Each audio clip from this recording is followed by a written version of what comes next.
बहुत दिनों बाद एक ऐसी फिल्म बनने जा रही है जो बच्चों के लिए भी है, बड़ों के लिए भी है, लेकिन एक ख़ास बात इस फिल्म में ये है कि जहाँ इसमें आपको हाथी नज़र आएगा तो वहीं जंगलों के जनजीवन का एक ऐसा चेहरा नज़र आएगा जो जिसके बारे में आप जानते तो हैं लेकिन जागरूक नहीं है। हमारे साथ हाथी मेरे साथी की टीम है।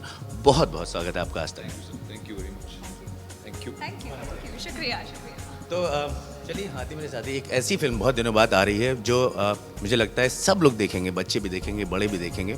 एक मैसेज भी है, लेकिन मैं चाहता हूँ मैसेज आप लोग अपनी ज़ुबान से बताइए। जो जंगल हैं, फॉरेस्ट हैं, वो ख़त्म होते जा रहे हैं, जानवरों की जगहें चली जा रही हैं और वहाँ पे अब कंक्रीट का जंगल बनाने की कोशिश की जा रही है। तो आप लोगों का सबसे पहले तो फिल्म से अलग हट के क्या मत है इस पूरे पॉइंट ऑफ व्यू पर? आई थिंक अगर हमने पिछले साल से अगर जो एक मेन चीज़ सीखी होगी वो यही होगी कि we have to give back to nature, otherwise the consequences are too dire for us only. तो I think we need nature more than nature needs us, but nature does need us to help it grow and flourish.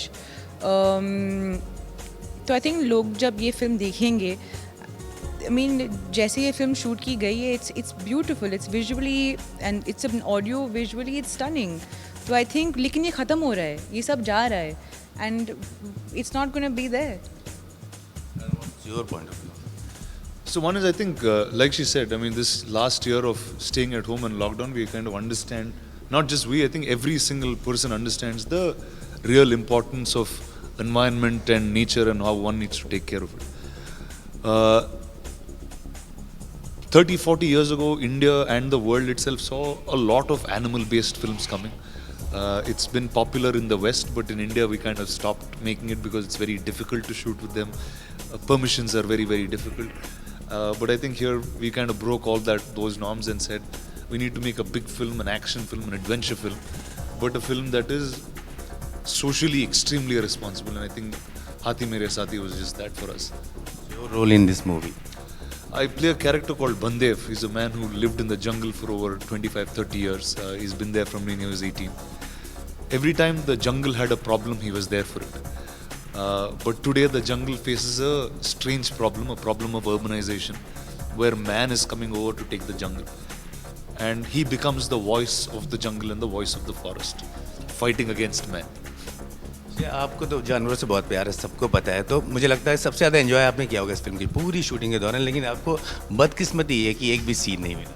आप जानते हैं, आप तो research करके आए हैं, पर कोई बात नहीं, बिकॉज ये सब्जेक्ट ऐसा है तो आप बहुत ही स्ट्रेन कर रहे हैं. इस फिल्म में एक्चुअली हीरोज़ जो हैं वो हाथी ही हैं, you know, to be honest. और लोगों को बहुत मज़ा आएगा बिकॉज वो अपने एनवायरनमेंट में हैं. और उस तरीके की फिल्म मैंने actually, I don't remember a film of this nature been made. I mean I really don't. हाँ, वही यूएसपी है फिल्म की. And like he said, theatre में देखने का मज़ा इसलिए है क्योंकि it's a audio visual experience. You know, आपको एहसास दिलाएगा कि आप एक्चुअली वो रेन फॉरेस्ट में हैं. एंड इस फिल्म में एंटरटेनमेंट तो है ही, but at the same time वो एक थॉट है कि हम सबकी जिम्मेदारी है टूवर्ड्स नेचर जो हमें निभानी है अपने अपनी तरीके में. सो आई होप लोग इस फिल्म को एंजॉय भी करें, कुछ सीख भी लें. जो सवाल मैंने आपसे पूछा था वो मैं राना से पूछ रहा हूँ. आपको नहीं लगता कि एनिमल बेस्ड फिल्में जो हैं वो बहुत कम अभी बनती हैं? जैसा आपने कहा कि इंडिया में कम बनती हैं, जिनकी जगह मार्वल्स ने ले ली है, सुपर हीरोज़ ने ले ली है. इस तरह की फिल्मों को बढ़ावा मिलना चाहिए, बननी और चाहिए. Yes, sir, definitely. Because see, whether you're 5 years old or 2 years old, your relationship with the elephant will never change. And what nature teaches you, it will teach you every single day. Now, we've seen lesser and lesser film coming in India in terms of animals and life, but the West has consistently been making films bigger and bigger with animals. And I think it's there's a whole generation that is now coming who is aware, who know what needs to be done for the environment. So I think you will see a lot more. In the next 6 months or 7 months, we actually have 2 films being developed, one on bears and the other on with a lion in it. So yes, there's a lot of animal films coming from our kitty at least. और इस film में precautions लेकर किए गए हैं. I think that's also important to mention, you know, कहीं वो जानवरों को तकलीफ बिल्कुल नहीं हुई है. And the actors and the cast and crew have been very respectful also. मतलब हम जंगलों में जाते हैं तो to make sure कि you know कचरा नहीं फेंकना और ये सब. So everyone practiced what they preached on the film.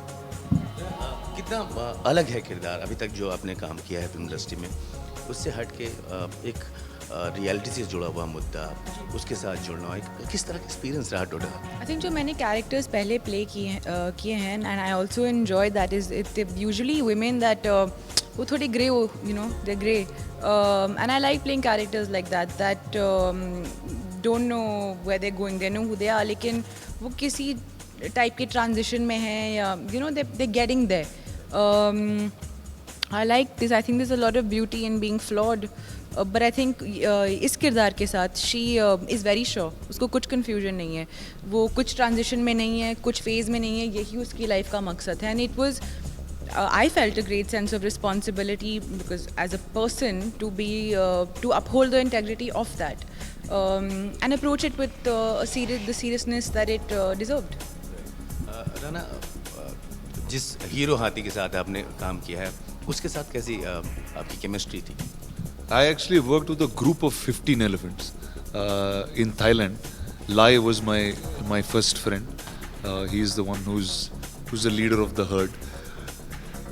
I think I spent about a week training with him, hanging out with him, and after that we just got into filming. And after that, when I came to Kerala, was when I saw Unni, was the big, huge tusker, but an extremely gentle version of the entire lot. And I think probably those relations will be. I don't think I'll forget that relation for as long as I live. What I did with the elephant, the way the elephant spoke to me, the way I spoke to the elephant, what we did to communicate, what we did to get the shot right. And when you're sitting in conference rooms and you discuss a scene where, okay, there are 15 elephants that are walking and you're walking alongside. It's simple to hear, but when you're walking with 15 elephants, the earth shakes next to you. So now there is a entire respect that you need to give their size, because now it's a size, if they walk over you, you're not even alive anymore, right? And that's what it is. So I think giving that respect, being there, being cautious at all times, but yet understanding their vibe and nature, I think is what really happened. आपने कहा था कि जब भी आप animal को देखती हैं या ख़ास तौर पर एलिफेंट को देखती हैं तो आपको उनमें भगवान नज़र आते हैं, राइट? उनमें आपको भगवान नज़र आते हैं, राइट? तो और आप मेरे ख्याल है कि जर्नलिस्ट का किरदार निभा रही हैं, तो आपको ऐसा नहीं लगता कि जो हमारा जो हम फोकस्ड होते हैं वो बाकी सारी मुद्दों पे होते हैं, जंगल के बहुत सारे ऐसे मुद्दे हैं जो नहीं बाहर आ पाते? बीइंग ए जर्नलिस्ट आपको ऐसा लगता है कि उन मुद्दों को भी बाहर आना चाहिए? I think as a human being लगता है, it doesn't matter what the profession is. और जैसे हमने लास्ट ईयर 2020 में देखा कि सबसे ज़रूरी मोर देन एनीथिंग एल्स है एक कोएग्जिस्टेंस, बैलेंस रखना. बिकॉज जैसे ही हम फ्रिवलसली अगर जीने लग गए तो हमें पता चल जाएगा क्या हो रहा है. आज आप देख रहे हो डिफॉरेस्टेशन, ग्लोबल वार्मिंग सबसे बड़ा थ्रेट है, टेररिज्म से भी ज़्यादा ग्लोबल वार्मिंग थ्रेट है.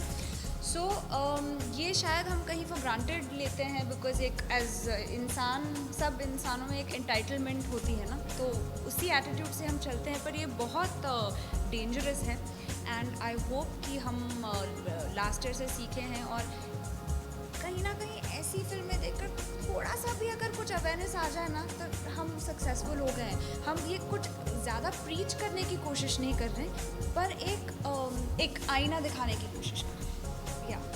26 को रिलीज़ हो रही है, प्लीज़ जाइए, पूरी फैमिली के साथ जाइए एंड थिएटर में हमारी फिल्म देखिए. Well, sir, our film Hathi Mere Saathi is out on the 26th of March. Please watch it in the cinemas for the big theatrical experience. हमारी फिल्म हाथी मेरे साथ ही रिलीज़ हो रही है, पर वो तमिल, तेलुगु और हिंदी में रिलीज़ हो रही है. सो मास्क लगा के, सैनिटाइज करके, सब प्रिकॉशंस लेके थिएटर में देखना ना भूलिए. तो ये थी हाथी मेरे साथी की टीम जो 26 मार्च को आपको देखने को मिलेगी. एक फिल्म जो काफ़ी दिनों बाद पूरी फैमिली के साथ आप जाकर देख पाएंगे. कैमरामैन स्वराज के साथ अनुराग गुप्ता, मुंबई आज तक.